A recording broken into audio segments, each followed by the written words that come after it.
Astronomie, astrophysique, cosmologie, astroparticules. Ça se passe là-haut, par Eric Simon. Durant son dernier survol rapproché de Titan le 22 avril 2017, la sonde Cassini a été utilisée pour sonder plusieurs lacs de son hémisphère nord avec son radar. Les résultats obtenus sont étonnants. Ces lacs sont remplis de méthane liquide et sont très profonds, plus de 100 mètres. Ils sont en outre très différents du principal lac observé dans l'hémisphère sud du satellite saturnien. C'était la première fois, et la dernière, que les lacs de Titan étaient sondés en ondes radio centimétriques, du radar. Les mers de Titan l'avaient déjà été auparavant. Les lacs de l'hémisphère nord de Titan ont une particularité, outre leur relativement grande profondeur.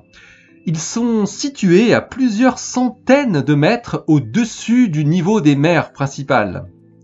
De plus, le grand lac de l'hémisphère sud, qui est appelé Ontario Lacus, a une composition un peu différente, un mélange d'éthane et de méthane. Les planétologues qui ont analysé les données transmises par Cassini estiment que ces lacs de méthane se seraient formés par un processus de type karstique, le liquide dissolvant la roche où il s'écoule. Dans ce cas, les lacs doivent subir un écoulement de subsurface qui pourrait atteindre jusqu'à 1 mètre par année locale. Une année titanesque est égale à 29,5 ans. L'existence de grands réservoirs et d'écoulements importants doit, selon les chercheurs, avoir une influence importante sur l'ensemble de la géochimie de Titan. Cela implique également qu'un cycle hydrologique complet doit avoir lieu sur le satellite de Saturne. Marco Mastrogiuseppe de Caltech et ses collaborateurs américains et italiens publient leurs résultats dans Nature Astronomy. Ils y décrivent Titan comme un monde étonnant d'hydrocarbures où règne une faible gravité et où des gouttes de méthane de la taille d'une bille peuvent tomber lentement sous forme d'une pluie qui remplit des lacs creusés dans la surface organique de hauts plateaux, formant ensuite des écoulements qui s'épanchent dans de vastes mers aux couleurs improbables et aux vagues quasi absentes, 1 cm de hauteur au maximum. Ces lacs de l'hémisphère nord ne sont assurément pas remplis par des écoulements de surface. C'est bel et bien une pluie de méthane liquide qui les remplit. Les planétologues sont formels. Et comme les lacs semblent stables dans le temps selon l'équipe de Mastrogiuseppe, l'apport de méthane par les pluies doit être compensé par un écoulement souterrain vers la mer.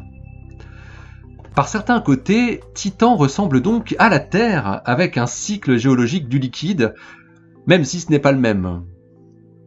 Mais une seconde étude, toujours issue des données de Cassini sur Titan, est également parue dans le même numéro de Nature Astronomy et montre, elle, des résultats différents. La présence d'une instabilité des lacs dans le temps. Cette étude s'est intéressée à l'évolution des lacs de l'hémisphère nord entre 2 saisons consécutives. Shannon McKenzie du Johns Hopkins University et son équipe ont exploité le même instrument de la sonde, son radar, ainsi que des données spectrales en infrarouge, pour tenter d'observer des variations saisonnières autour des nombreux lacs de l'hémisphère nord, à l'image de ce qui avait pu être observé quelques années plus tôt autour de quelques lacs de l'hémisphère sud durant l'été local. Ce que McKenzie et ses collaborateurs montrent dans leur étude, c'est que pour 3 lacs de l'hémisphère nord, alors qu'ils apparaissent bien liquides durant l'hiver, ils ne ressemblent en revanche plus du tout à des lacs 7 ans plus tard, après l'équinoxe.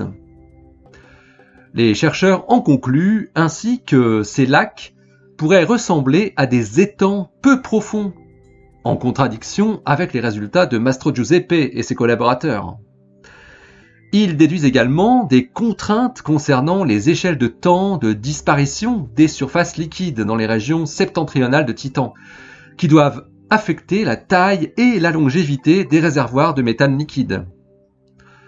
D'après les planétologues, ces évolutions doivent également affecter l'évolution du climat sur Titan. Il conclut pour finir qu'un lac de courte durée de vie doit nécessairement être pauvre en nutriments et de fait doit n'avoir qu'un très faible potentiel biologique. La réalité se situe sans doute entre les deux analyses. Il est probable que différents types de retenues de méthane liquide soient présentes dans l'hémisphère nord de Titan, à la fois des lacs karstiques profonds et des étendues peu profondes à la géologie différente, subissant évaporation et infiltration. Titan se révèle ainsi, grâce à Cassini, comme un monde très riche, le seul dans le système solaire avec la Terre à posséder un cycle hydrogéologique complexe. Les deux articles de Mastro Giuseppe et al. Et de Shannon McKenzie et ses collaborateurs sont parus dans Nature Astronomy le 15 avril 2019. Le premier porte le titre Deep and Methane-Rich Lakes on Titan et le second The Case for Seasonal Surface Changes at Titan's Lakes District. Allez, d'ici la prochaine, portez-vous bien, restez bien les yeux vers le ciel et les pieds sur terre. Allez, salut!